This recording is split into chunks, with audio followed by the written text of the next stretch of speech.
Esas cargas, las acciones desestabilizadoras son un rectángulo de 1,6 kN/m de presión por esta altura, que son 270, que está aquí, más un triángulo de 20, ¿no? Porque le quito 1,6 aquí, me queda 20, un triángulo de 20 por 2,7 de altura, que también está empujando. El rectángulo va a tener una resultante ahí que van a ser el 1,6 por 2,7. Y el triángulo, una resultante aquí, que va a ser 20 por 2,7 por 1/2. O sea, la mitad de la base por la altura. Y eso da 27. Por lo tanto, el empuje final es 31,32. Pero la resultante del triángulo está aquí abajo y la del rectángulo está aquí arriba. Con lo cual, el momento volcador va a ser los 27 del triángulo por 1/3 más los 4,32 del rectángulo por 1/2.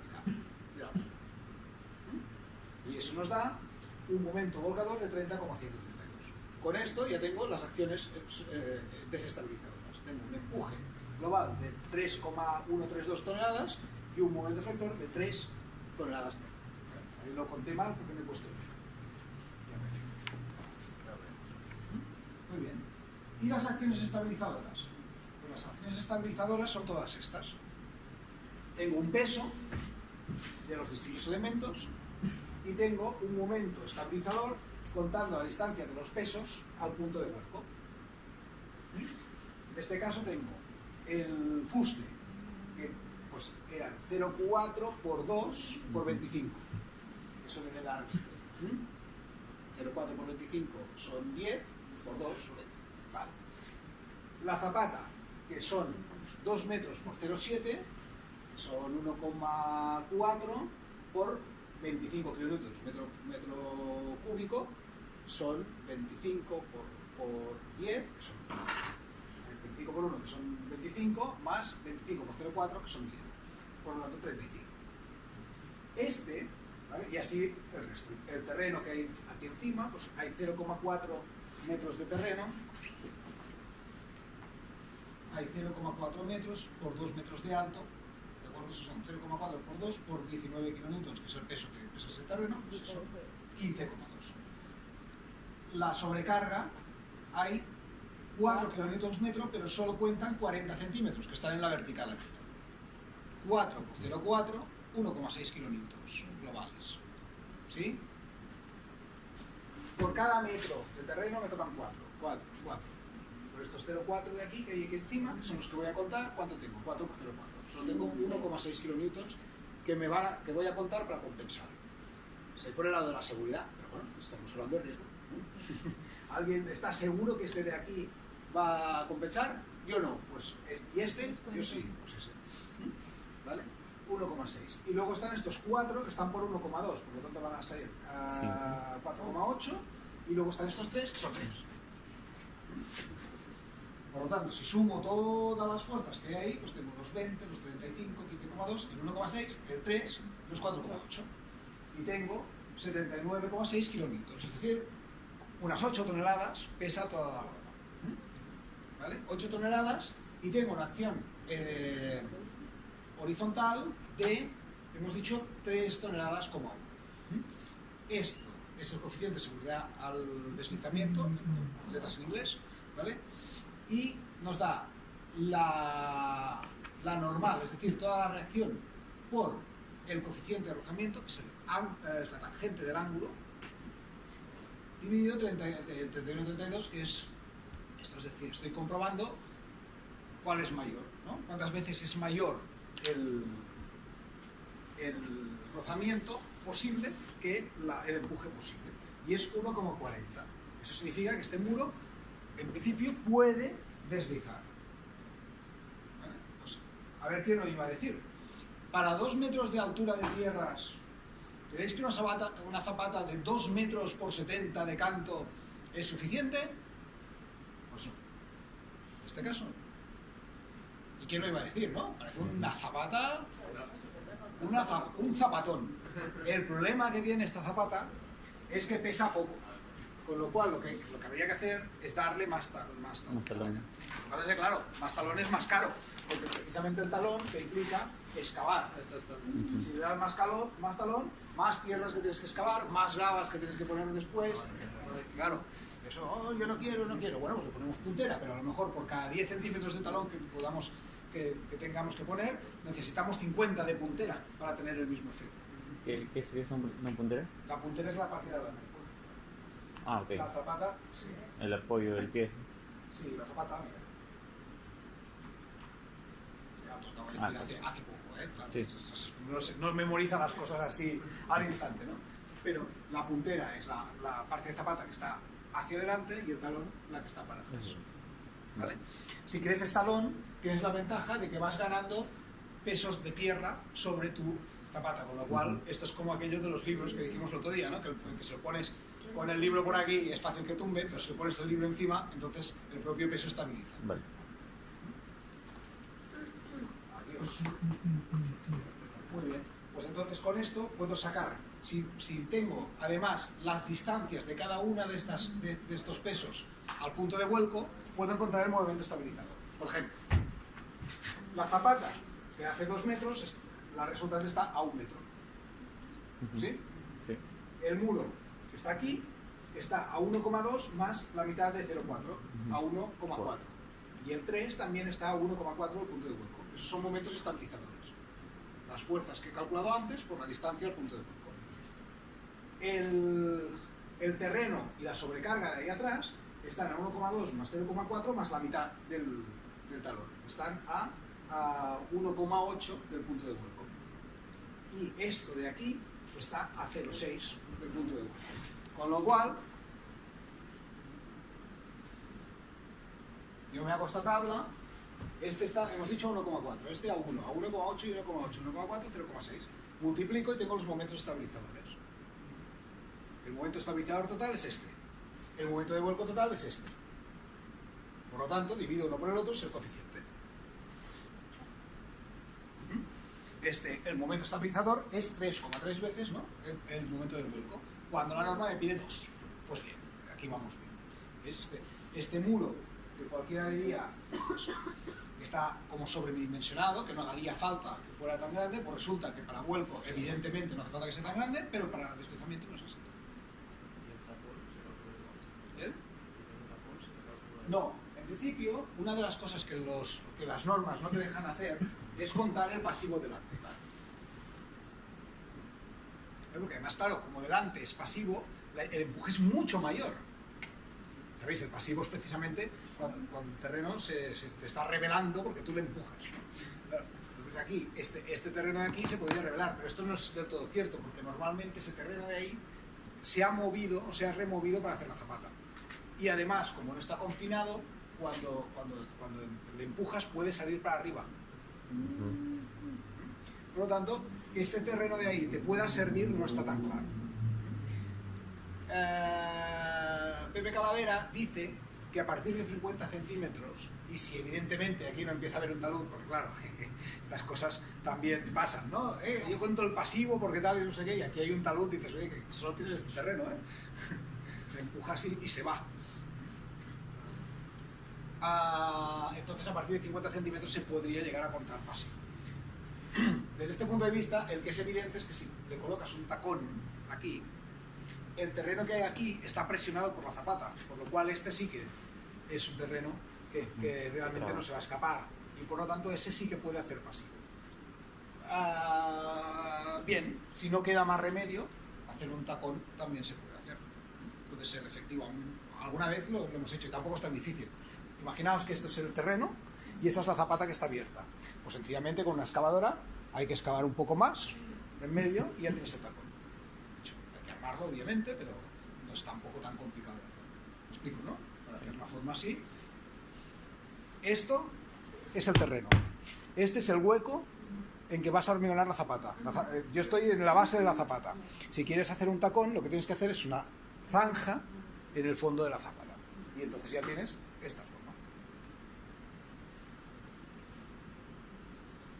Pues ya está, ahí tenemos la comprobación. Y ahora, por ejemplo, con la tensión del terreno, aprovechando que hemos que hemos movido todas las cargas, porque en el fondo, si movemos todas las cargas aquí, tenemos el momento estabilizador y el momento volcador, podemos encontrar una resultante con un momento, que evidentemente es una resultante con una excentricidad, y esa excentricidad, multiplicada por 2, nos da la área efectiva. Tenemos la carga total, que es la que habíamos encontrado antes, lo que pesa todo, que es que hay encima de la zapata dividido la área efectiva, sacamos la tensión del terreno, que en este caso es menos de medio kilo centímetro cuadrado. ¡Wow! Eso daba.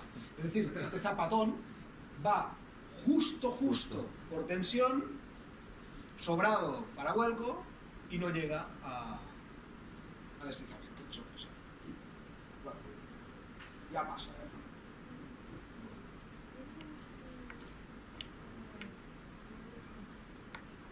Bien, todo esto se puede complicar tanto como queráis, ¿eh?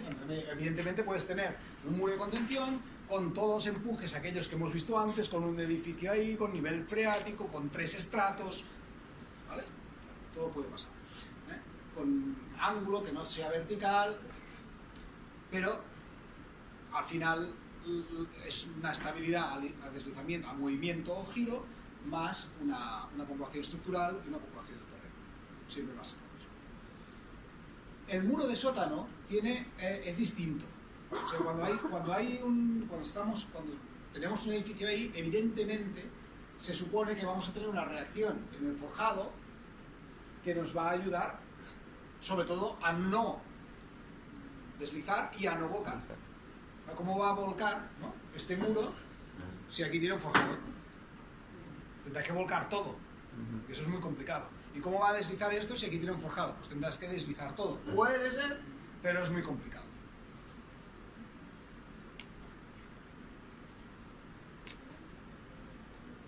Aquí, esto está sacado del libro de Calavera, ¿de acuerdo? Que son los... que él explica que cuando tienes un muro de sótano sería razonable calcular el muro en 3 situaciones. Que uno es cuando actúan solo los empujes de tierra, es el peso propio del muro, que es cuando lo estás construyendo. Cuando actúan las cargas verticales máximas y el empuje de tierras, o cuando actúan solo las cargas verticales máximas, porque el empuje del terreno no está tan claro que se vaya a producir. Esto es como los asientos. Cuando vosotros os dicen, para esta presión en el terreno, esta tensión del terreno admisible máxima, se prevén unos asientos de 2 pulgadas. Vale, bien, muy bien. Los asientos máximos, perfecto. ¿Eso quiere decir que con esa presión va a haber 2 pulgadas? La respuesta es no. La respuesta es que como máximo va a haber 2 pulgadas. ¿Pero cuál va a ser la real? Ni idea. Lo mismo para esto. El muro se supone que tiene los empujes que nosotros calculamos son los empujes posibles. Pero ¿van a existir realmente esos empujes detrás del muro? ¿Va a producir exactamente esos empujes desde el momento cero? La respuesta es obvia y es no. Excepto una arena pura, cuando tú cortas un terreno, aquello se mantiene vertical y al cabo de un tiempo ya no lo está. Eso quiere decir que el empuje varía en el tiempo. Y ese empuje, por lo tanto, si a ti te está ayudando, es una acción favorable, y no lo sabes, no hay que contarlo. Y si es desfavorable hay que contarlo. Por lo tanto, ¿qué dice el señor Calavera? Pues que hay que calcular este muro con empuje y sin empuje. Y que además, aunque lo calcules con empuje, hay que calcularlo sin el edificio encima y con el edificio encima. Porque cuando lo construyes, en principio, tú vas a construir el muro, pones las tierras y después haces el edificio. Si cuentas, que esto es muy importante, muy importante, tanto como el agua, ¿eh? Porque con esto hemos visto muros en el suelo, claro, en construcción. Si tú cuentas que el muro tiene aquí la reacción del forjado, obviamente no puedes poner tierra aquí atrás hasta que el forjado esté ejecutado y conectado a algo que pueda reaccionar. Normalmente el muro de adelante o el peso completo del edificio. Pero claro, si tú necesitas, si por aquí te estás contando que esto te va a proporcionar 7 toneladas, pues habrá que tener 7 toneladas ahí. Si no, pues se va a mover. Entonces estos son los esquemas de cálculo de estos distintos muros, que además tampoco sabes muy bien si calcularlo empotrado o calcularlo articulado, porque no sabes hasta qué punto se empotra o hasta qué punto se articula, porque eso significa hasta qué punto gira. ¿Y quién sabe cuánto gira esto? Pues no lo sabe nadie, y por lo tanto, pues mira, pues el momento puede ser este o puede ser este. Puede ser este o puede ser este. Claro, y todos... ¿Y qué te dicen? Pues hombre, pues haz una envolvente de todo lo que pueda pasar. Si esto es todo lo que puede pasar, pues armas todo esto y ya está. Tampoco armas ni más ni menos. Esto. ¿Todo es posible? Pues todo lo que sea posible hay que armarlo. Hay que cubrirlo.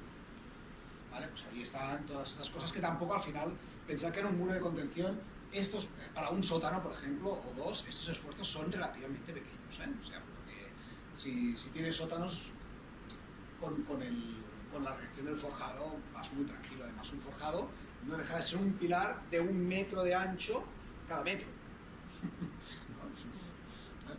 Tú, cuando pones un pilar de 1 metro cada metro, ¿no? Para transmitir acciones horizontales, aquello es tremendo.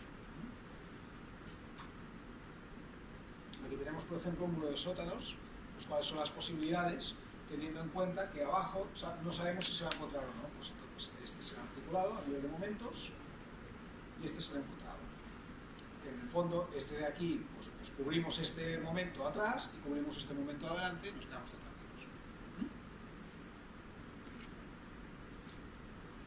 Y llegamos a los muros pantalla. ¿Vale?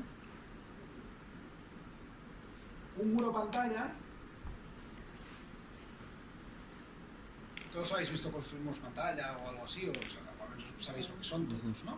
Por lo tanto no me voy a meter mucho en esto, pero sí que me voy a meter en el punto del cálculo y cómo se construye, porque esto es importante. Con lo que hemos aprendido hoy, veréis que no es tan inmediato calcular un muro. Veréis que no es raro que aquel hombre necesitara 3 meses para encontrar el modelo del muro pantalla. Vamos a imaginar que tengo un edificio que lo voy a construir entre 2 muros pantalla. Bien. Estos muros pantalla obviamente tienen una capacidad de flexión que es limitada. Por lo tanto, si ejecuto una excavación hasta aquí, este muro pantalla va a tener un empuje tremendo, ¿no? Imaginando que no hay sobrecarga o que hay poca, un empuje tremendo que le va a producir aquí un momento estupendo, ¿no? Si estos son 3 plantas, pues este muro a lo mejor necesitaría hacer 2 metros de ancho para poder subir esto, ¿vale? Por el desplazamiento, etc. Bien.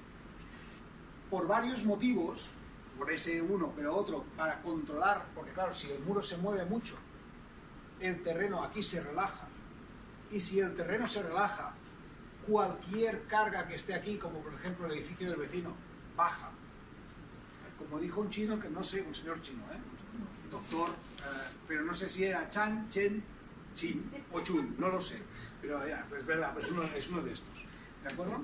Pues son los apellidos más comunes del mundo, me parece, ¿no?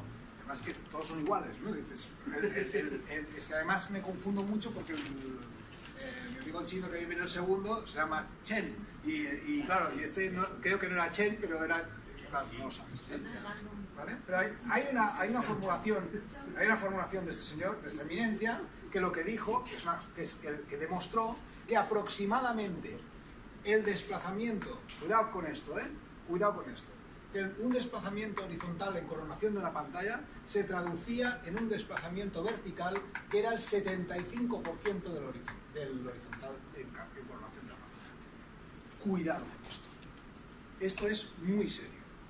Porque esto quiere decir que si tu pantalla se desplaza 1 centímetro y aquí hay un cimiento de un vecino, esto baja a 0,75.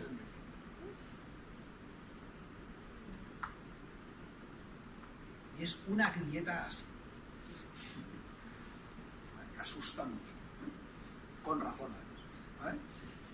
¿Vale? Por lo tanto, normalmente cuando uno hace una pantalla y tiene un vecino al lado, que es cuando se suele hacer, lo que te interesa es que el movimiento en coronación sea 0. Cosa que, digamos, según Hooke, es imposible. Porque si hay presión, hay movimiento. Lo que sea un movimiento muy, muy, muy pequeño. ¿Qué se hace? Bueno, cuando aquí lo que tienes es cuando el vecino está lejos, pues entonces ya puedes mover, y está claro. También, si te pasas mucho y esto está en la calle y por aquí pasan las canalizaciones de no sé qué, cuidado, porque si el terreno baja, se pueden romper el alcantarillado o lo que vaya por ahí. O el tubo del gas, ya ha pasado. Se llama fuga de gases, no sé qué, había que estar haciendo obras, ¿no? Y a ver si había un muro, bueno, vamos, ahí está. ¿No? El muro se ha movido, el terreno no sé qué, y claro, el tubo de gas, porque además como los protegen, muchas veces protegen los tubos con hormigón. Claro, entonces, claro, si lo dejas al aire y el terreno se va, resulta que tienes un tubo que está apoyado en el terreno, ¿no? Y por lo que sea se ha roto. Y claro, y tienes el tubo que tiene que aguantar este hormigón ahí en bajada, claro, se rompe. Demasiado rígido, ¿no? Bueno, a lo que íbamos, a nivel de cálculo, ¿de acuerdo? Ahora, ¿qué nos interesa? Controlar la deformación del muro y controlar los momentos del muro. Para ello, ¿qué hay que hacer? Excavar poco a poco e ir controlando, ir poniendo soportes a este muro a medida que vamos excavando. Por lo tanto, imaginamos que tenemos un vecino aquí. Pues construimos el muro desde arriba, por lo tanto no hay deformación, y fase 1, excavamos ahí. Fase 2, vamos a anclar. ¿Para qué? Para que cuando excavemos, en fase 3, eso sea un soporte, y por lo tanto nuestro muro se va a desplazar más o menos así. Y ese va a ser un punto fijo, más o menos fijo. Depende de lo que se alargue el tirante. El tirante es también del mundo material y por lo tanto incremento de L igual a FL partido EA. Por lo tanto también se puede alargar. Y podemos, en lugar de utilizar un tirante, utilizar un puntal. Pero el puntal sigue siendo del mundo material y también se acorta. ¿Vale? Entonces, ahí tenemos, en la fase 3. Imaginemos que este puntal, bueno, de momento vamos bien, porque si ahí no lo vamos a ver. Y ahora, cuando hemos llegado a esta fase 3, como se nos ha movido la pantalla, ahí un poco, y nos parece demasiado para lo que nos viene después, ponemos un segundo anclaje, fase 4, y lo tensamos. Y vamos a rectificar la deformación de la pantalla. Ahora ya nos atrevemos a bajar hasta el tercer sótano. ¿De acuerdo? Imaginemos que tenemos 4, ¿no? Pues, en caso. O lo ponemos aquí, no pasa nada. Y ahí construimos, bueno, lo dejamos aquí. Y aquí vamos a construir la losa. Una losa que nos hace de cimentación, por ejemplo, o que, aunque no nos haga de cimentación y tengamos la cimentación por aquí de los distintos elementos, ¿de acuerdo? Nos hace el límite y nos transmitirá, nos hará de puntal final. Una vez estemos aquí, podemos levantar los pilares del primer sótano y construir esto. Si construimos el primer forjado, por ejemplo, nos podemos atrever a soltar este nivel de anclaje. Y ahora construimos otro forjado aquí y el último arriba. Soltamos este anclaje y ahora construimos un edificio aquí. ¿De acuerdo? Esto han sido, si no me equivoco, a nivel de cálculo, 1, 2, 3, 4, 5, 6 y 7 fases de cálculo. ¿Vale? Porque hay unas cuantas que no hacen nada. Por ejemplo, cuando tú ya está todo excavado y construyes una losa ahí, eso para la pantalla no le importa. Yo ya tengo la pantalla aquí abajo y esto está excavado, que yo construya aquí algo no implica, no cambia ni las acciones ni las reacciones. No cambia nada. Ahora, eso nos sirve para que el momento en que nosotros soltemos, que aquí hay una reacción, soltamos ese cable, esto se convierte en un apoyo que va a reaccionar. Pero mientras no soltemos el cable, no. Es como los puntales de hormigón, ¿no? Tú colocas una madera, unos puntales, el hormigón fresco, que aguanta aquí los puntales, ¿no? Y una vez el hormigón endurecido, quitas los puntales y ya no aguantan, ¿no? Pues lo mismo. Y entonces se ponen a trabajar los pilares. Pero los pilares no hacen nada hasta que quitas los puntales. Pues aquí pasa lo mismo. Este no hace nada hasta que no quitas lo que estaba ahí o hasta que no haces una operación adicional. Bien, como os podéis imaginar, la mayoría de constructores les encantan los anclajes frente a los puntales. Los puntales interiores son un engorro tremendo. Esto de aquí, hacer todo esto con este elemento aquí, significa que, uno, hay que hacer los pilares, hay que excavar con esto por el medio. ¿Vale? Ya veo que os gusta la idea. ¿Vale? Hay que excavar con esto por el medio. Dos, esto no puede interseccionar ni con este forjado ni con este forjado. Y se va a tener que encofrar este forjado con los puntales pasando por el medio del elemento, atrás este. Además, si lo miramos en planta, como el edificio tiene muchos pilares, normalmente, claro, cuando empiezas a poner puntales, esos puntales tienen que esquivar los pilares para que puedan pasar por aquí los pilares cuando estás construyendo esta planta. ¿De acuerdo? Y además, a veces no es tan fácil que el nivel, cuando el forjado, por ejemplo, tiene distintos niveles, porque la planta baja es distinta, el puntal de arriba de todo no puede ir recto porque el muro se acaba aquí en la cota 1, aquí en la cota 0,7, aquí en la cota no sé. ¿Vale? Pero bueno, en principio el sistema de los puntales tiene como principal ventaja que los vecinos no se van a quejar jamás y que puedes colocarlo en la primera línea sin afectar seguro a los servicios. Claro. ¿Cómo vas a hacer esto sin afectar a los servicios que puedan pasar por aquí si necesitas un puntal a 80 centímetros, un metro? Bien. Pero ¿cuál es el problema real a nivel de cálculo? ¿Vale?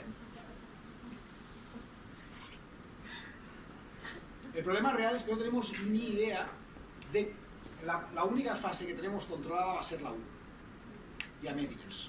Y a partir de ahí, prácticamente no tenemos idea. Veamos. Porque esto es un cálculo en octavo orden. Porque calculas la primera fase, se mueve, y calculas en segunda fase, en segundo orden, se mueve, y calculas con la deformación de cómo se ha movido.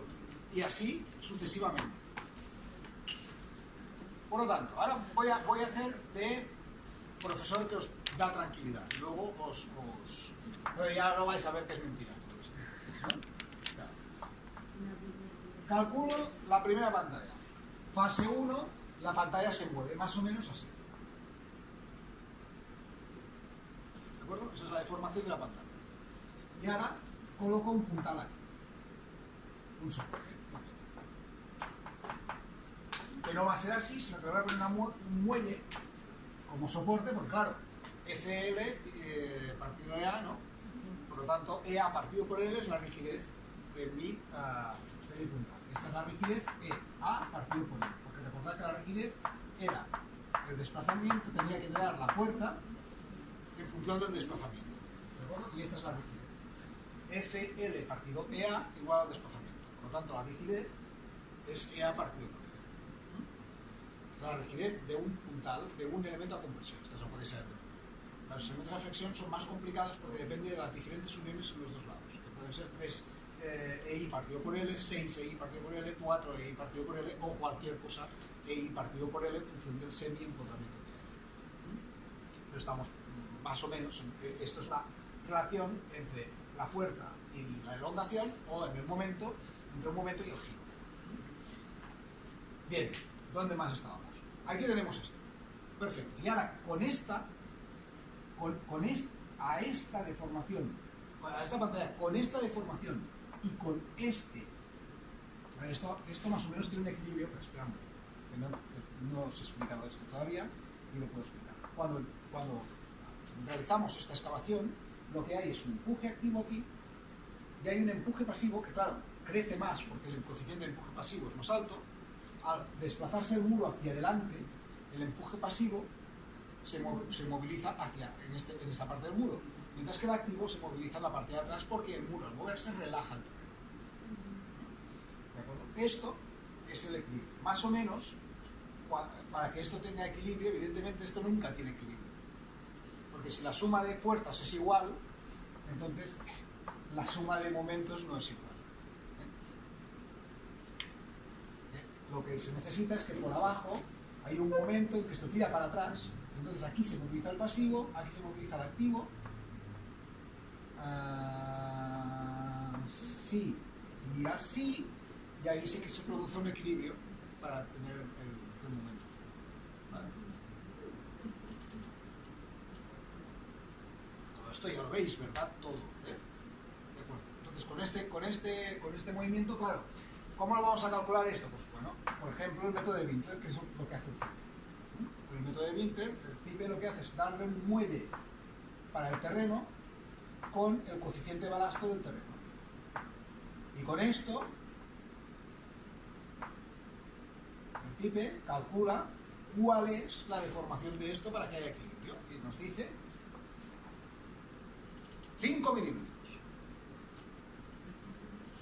5 milímetros. Pues ahora, para esos 5 milímetros ahí, si le ponemos el puntal, excavamos. El CIPE hace el equilibrio con nuestro nuevo mega muelle, el muelle potente del anclaje, ¿de acuerdo? Y con las acciones que se van a producir ahora. Claro, ¿qué acciones se van a producir ahora? Al excavar, la pantalla va a tener un movimiento hacia adelante, va a crecer el empuje activo, pero aquí, claro, aquí va a haber una reacción, y aquí va a haber pasivo otra vez, pero estamos en las fáciles todavía. Con lo cual esto más o menos se va a mover así, porque aquí va a haber... Esto se quiere mover para adelante, está claro, pero aquí va a flectar, ¿no? Va a haber un momento positivo más o menos de esto va a flectar y se va a poner hasta aquí. Con lo cual, esto necesita para equilibrarse, tirar para atrás y movilizar pasivo a partir de este punto. A partir de este punto esto es activo, hay un tramo al reposo, porque es un punto que se mueve, ¿no? Ahí el empuje, ¿cuál es? Pues al reposo, de que es activo y que es pasivo. Muy bien, todo esto calculado con los muelles, exactísimo, ¿de acuerdo? De manera que aquí pues, nos da, por ejemplo, pues, que se nos ha movido 9 milímetros o 19, ¿vale? Y que aquí arriba, ahora esto se ha ido para atrás, porque claro, como esto ha ido para adelante, ahora nos hemos quedado con 2, ¿vale? Pues muy bien. Y ahora vamos a calcular con esto, le vamos a poner el anclaje, que esto no hace nada, pero le vamos a dar la fuerza de pretensado del anclaje, amigos. Y ahora nos queda esto, ¿no? Hemos dicho que vamos a rectificar la pantalla. Muy bien, pues ahora le damos la fuerza de pretensado del anclaje, que según, claro, como nos han dicho 19 milímetros, lo voy a rectificar 18 milímetros y así no tengo pasivo. Porque si le doy más, voy a tener pasivo, ¿no? Pues no, pues voy a rectificar solo 18 hasta que me quede aquí 1 milímetro. ¿De acuerdo? Pero si los 18 eran mentira, los 19 eran mentiras, y no sabemos si son 19 o no. ¿Cómo vamos a estar seguros que no va a haber pasivo ahí? La respuesta es, no tenemos ni idea. Pero tú en el CIPE se lo pones y tú te queda aquello, mira, no sé qué y tal, y claro, las reacciones, no sé qué, bueno, es aquello de decir, bueno, cuidado con esto, cuidado con esto. Cuidado con esto porque los muelles son aproximados. Y si resulta que yo estoy forzando aquí una carga determinada precisamente para que no tengamos pasivo y modulo esa carga, claro, para empezar estoy modulando la carga suponiendo que estos son 19 milímetros, cosa de la cual no puedo estar seguro. Lo tiro 18 para atrás, pero claro, lo calculo con esta forma. Ya. Por lo tanto, tampoco puedo estar muy seguro. Y con esto no sé exactamente ya en qué punto, el punto que me dé el CIPE en el que está el cambio del activo y el pasivo, si es verdad o no es verdad. Y los diagramas de momento exactamente dónde cambian. Bueno, pues claro, con todo lo que estoy diciendo digo, oye, pues no hacemos pantallas, ¿no? No, no es eso. No es eso. Con todo esto que estoy diciendo, lo que estoy diciendo es que ¿dónde está la incertidumbre? En el comportamiento elástico del terreno. Por lo tanto, yo lo que digo es, hagamos estudios de sensibilidad. No lo digo yo, solo lo digo yo. Hagamos estudios de sensibilidad. ¿Qué es un estudio de sensibilidad? Un estudio de sensibilidad es Mira, esta es la fuerza que se le puede dar a una silla. ¿De acuerdo? No se mueve. Ya, pero esta es la fuerza que va a haber, pues no lo sé. Miremos si multiplicando la fuerza por 2 se mueve. Vaya, se mueve. Por lo tanto, la silla es sensible a ese cambio. ¿De acuerdo? Eso es un estudio de sensibilidad. Si cambiamos el módulo, el coeficiente de balasto, la pantalla se comporta sensiblemente diferente. Eso es lo que hay que mirar. ¿Me explico? Ese es el estudio de sensibilidad. Saber si la pantalla es sensible a ese cambio. Si resulta que no es sensible a ese cambio, pues nos quedamos tranquilos. Si es sensible a ese cambio, cuidado, porque habrá que tomar una envolvente suficientemente amplia para quedarse tranquilo. Por ejemplo, ¿es razonable pensar que una persona pues que mida entre 1,50 m y 1,80 m pese 20 kilos? No. ¿40? Podría ser, pero cuesta, ¿no? Vale. 120 puede ser. 200, complicado. 800, imposible. Por lo tanto, tienes un margen. ¿Tienes un margen? El que tú quieras. Entre 40 y 200. Pues muy bien. Pues si yo hago una escalera por la que suben personas, una persona puede pesar entre 40 y 200. Si ese es mi margen, ese es mi margen. ¿Entiendo? Y hago esa escalera para que pueda soportar personas de 40 kilos y personas de 200. No hay más. Pues el terreno que tengo, podría creerme que tiene un coeficiente de balasto de 20. O de 300. Entre 20 y 300, pues lo calculo a 20 y a 300. Y entre medio unos cuantos, a ver qué pasa entre medio. Pero lo calculo ahí. Y ese es el tema. Que hay muchísimas fases y que las fases dependen de la fase anterior. El resultado de una fase depende de la fase anterior. Y la rectificación y el movimiento que tiene la pantalla en la fase 4 depende de las cargas que se han producido en la fase 2 y claro, todo esto es mucho suponer. Con lo cual, bueno, pues hay que ser prudente. No puedes calcular una pantalla aquello que entra por un pelo y tal, no, hombre, son aquellas cosas y que solo te entra cuando el terreno le pasa tal. Bien. Aún así, al final hay un cálculo que tú haces en una pantalla que es el que te crees más y con eso haces todo. Y nosotros nos solemos mirar los coeficientes de balasto más rígidos y más flexibles y que con la misma armadura nos funcione todo, que es de lo que se trata. ¿De acuerdo? Y esto es principalmente el problema que hay en las pantallas. Aquí, por ejemplo, os hago un ejemplo que está un poco mal dibujado, porque al final resulta que hay más las indicaciones están en el otro lado, pero bueno. Aquí está el agua, por ejemplo. Y esto es una pantalla, ¿no? que excavas primero, pones un puntal, excavas más, pones otro puntal, excavas más, pones otro puntal, excavas más, pones la losa, haces el primer forjado, quitas el puntal, haces el segundo forjado, ahí está, quitas el segundo puntal y quitas el tercer puntal. Bien, pues estas son las fases de la pantalla amarilla, ¿no? A lo mejor, no sé. De ahí. El método que normalmente calcula el número de pantalla es el método de Winkler, pero que claro, que el empuje que hay que va a depender de cómo se mueve el muro, con lo cual el equilibrio es muy complejo. También se puede calcular, obviamente, por elementos finitos. Tendríamos además un sistema mucho más, en el fondo, que abarca mucho más, pero también que hay que ir con cuidado con estos.